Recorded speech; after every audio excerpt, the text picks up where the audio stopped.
Plaintiff, Batula Smith, says the defendant is his brother, and growing up, he always looked out for Batula because they lived in a rough neighborhood.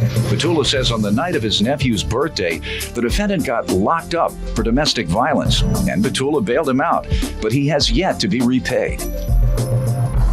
Defendant Troy McFadden says out of his three brothers, Batula is the only responsible one he could count on. Yet they haven't spoken in 2 years.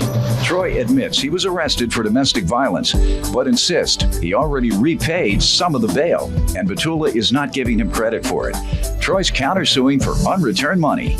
Start with you. This is my brother, Troy McFadden. We stayed in a rough neighborhood. He looked out for me as we was growing up, and my mother's a single mother. On my nephew's birthday, Troy was going to back and forth, house to house, you know what I'm saying, because he stayed like 2 blocks from my house. So he was going back and forth. So my mother was like, something is going on with Troy. So later on that day, when I was out, she called me. She was like, Troy is locked up. I'm like, for what? So what does that have to do with him walking back and forth? No. He got, all right, okay, go ahead, I'll let you finish. But okay, I understand what you're saying, but no, she was trying to figure out what was going on with him. And what? No, he wasn't walking, he was going back and forth, house to house. That's what I'm saying. Okay, but she didn't know what was going on. But that's not against the law. I know it ain't against the law. So how you go okay, to jail but I was trying to figure out, she was trying to figure out why he was doing that, you know what I'm saying? Because she know he was pacing the flow and stuff. Is that what they locked him up for? No, they locked him up for that. Okay, well I missed that. Let me let you finish. Okay. I'm sorry. They locked him up for domestic on this girl. Gotcha. But we didn't know what he was locked up for. All right, let me hear from you, sir. Good morning, Your Honor. Good morning. I want to tell you, I enjoy watching the Mathis show. So. Thank you. Appreciate that. When he's walking around. I'm surprised. Go ahead. I'm surprised to be here because I haven't heard from my brother Batula in over 2 years. Since how long? Over 2 years. Why do you think that is? Since 2008, because me and him been having confrontation over this matter. Oh. You know, it hurts me to know that our relationship had to come to this because, you know, out of my 3 brothers, I got one brother that's on drugs. I got one brother that's in and out of jail, and he like really the only brother there for me. You know, we get each other back or whatever. And yes, I did have an incident. I had an incident with my girlfriend, and they got locked up, so I called on Batula to get me out. About the walking back and forth, I'm curious. Probably just trying to get some air to leave the house, but it wasn't like just back and forth like trying to get some ether. Some air, Oh, just some air. okay. I had been arguing. All right, so that go together. You see somebody walking back and forth and they trying to get some ether. You know what that is, right? So what they use ether for? Oh, I'm not sure. Don't play crazy. What they use? What is ether used for? I don't know. Smoke crack. Good to know you all are crackheads. Good to know that you all haven't been in the dope game. Have you? Somewhat You when I ain't was been in the younger. dope game. You must sow weed. Yeah. All right.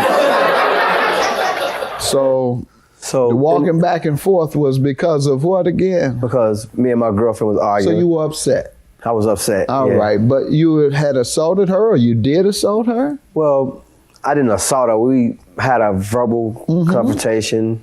And I probably pushed her, and she had her girlfriend influencing her to get me locked up, to call the police on me and get me locked up, and which I did get locked up, and I called on Batula to get me out because I had just landed a job. I had a good job I had just landed. I was getting like $600 a week, and I wanted to get out of that jail so I wouldn't lose my job. Right. So I called on my brother to get me out. Okay, good. Did you keep your job ultimately? No, I actually lost the job because I was gone. I missed more than 4 days, no call, no show, and they let me go. You get one call. Just collect call. I couldn't call the job and collect. So. That's a good point. And he loaned $3,000. Yes. Yeah. What were the terms of repayment? The understanding I had that he was gonna get my money when he get out. So, because I didn't have the proper ID to get him out, I gave the money to my brother, my oldest brother, and so he went and bonded him out. Okay, so when he got home, he was dodging me, ducking and dodging me for the money. So I was like, where my money at? Where my money at? And he was like, well, you gonna have to wait to the bond slip come back. And then after that, my little nephew that was over his house, his girlfriend that got him locked up in the situation, was willing to pay me some of my money back. Bottom line, that was 2 years ago, and you haven't gotten anything from him? No, I don't, sir. All right, sir, he said he put up $3,000. You haven't given him anything. You didn't run him out the weed business because he didn't have any money. He didn't have any money to re-up. Couldn't re-up, now you're out the weed business. That's not it, sir. When I got out, I did give him $1,000, but he was mad that I didn't have the whole $3,000. But I did give him $1,000 when I got out. Did he give you $1,000? No, he didn't, sir. He didn't give When me did nothing. you give it to him? Describe for me exactly how you gave him $1,000, where, what time, and the surrounding circumstances, because he said it never happened. When I got out of jail, the next day he came to my house looking for his $3,000 that I said I was gonna give him, and I didn't have the $3,000, so I gave him $1,000 and told him I would give him the rest later. He came in, sat down on the couch, what? Asking for his money. I got my money, and I told him I didn't have all his money. I had $1,000 for him, and he kind of like had an attitude, upset. Oh, you got my money? And I told him, don't worry, I'll get your money. I have your money, and so I go back to work. You know, a bond slip come back, I'll get it for you. And he said, okay. When was he to repay the $3,000? He was supposed to pay me when he got out of jail. Okay. Now, He was said- the bond refunded? Yes, it was, sir. And the brother who retrieved it because it was in his name, what did he do with the $3,000? He ran off with the $3,000. He stole your money. Yeah. He ran off with the $3,000. This is the dope fiend. Yes. Brother. Yes. But Judge Honor, You know not to give it to him, okay, sir. okay, but You're listen, lucky he even took it to the jail. no, I was with him, but I couldn't use my ID. I know you couldn't use Okay. it, but you know you gave it to the wrong person. I understand You knew that, he was going to Judge. smoke that up. Okay, but Judge Honor, I specifically told him, I talked to him over the phone. I'm like, where my money at? He was like, you got to wait till the bond slip comes. And to go back to what he said he agreed to pay you, and he said he has given you $1,000 already. Nothing, Judge Honor. All right, and I don't believe him either, but for him to say that he did means that he was agreeing that he owed you. Yeah. He was acknowledging that he owed you. Your unreturned money for $1,000, what is that? He owes you how? Well, because I paid him $1,000 when he came for his money. When he came to my house And that even morning. though you owed him 2 more, how does he owe you? How does he end up owing you $8,000? Because the $1,000 that I gave him, we planned on that money coming back from the bond money, and from him giving my other brother the bond ticket, and I asked him why did he do that. He took all the money, so I lost $1,000 too. But yet you're suing him for what the brother stole. Well, I kind of like it's his fault because he put the money in his hand to bond me out. He gave him the And money. hold on, but the brother did bond you out. Yeah, he did. So how is it his fault? He gave you $3,000 of his weed money to the dope fiend brother. And so number one, you're lucky that the dope fiend brother went and got you out with it. But Your Honor, And then after turning in the ticket, he took his weed money and went and bought crack. can I say something, Your Honor? What?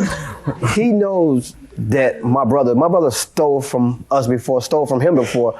Yeah. And this is way before he was bumming. Sir, bottom line is he gave your brother $3,000 to get you out. Your brother used his money to get you out. You agreed to repay him the money that he used to get you out, and you say you've paid $1,000. What is it you want to show me? I want to show you that, and he and this my nephew. All right, Troy McFadden. Yeah, that's Troy. Promised to pay my brother his money in the amount of $3,000. Sir? That's before the bond slip and all that came up missing. I did, but that's before my other brother ran off with the Whatever money. it was. I planned on paying him. If I'd have got the money back, he would have got his money. But unfortunately, it was That's out not of my what control. this says. You should have made sure it said that.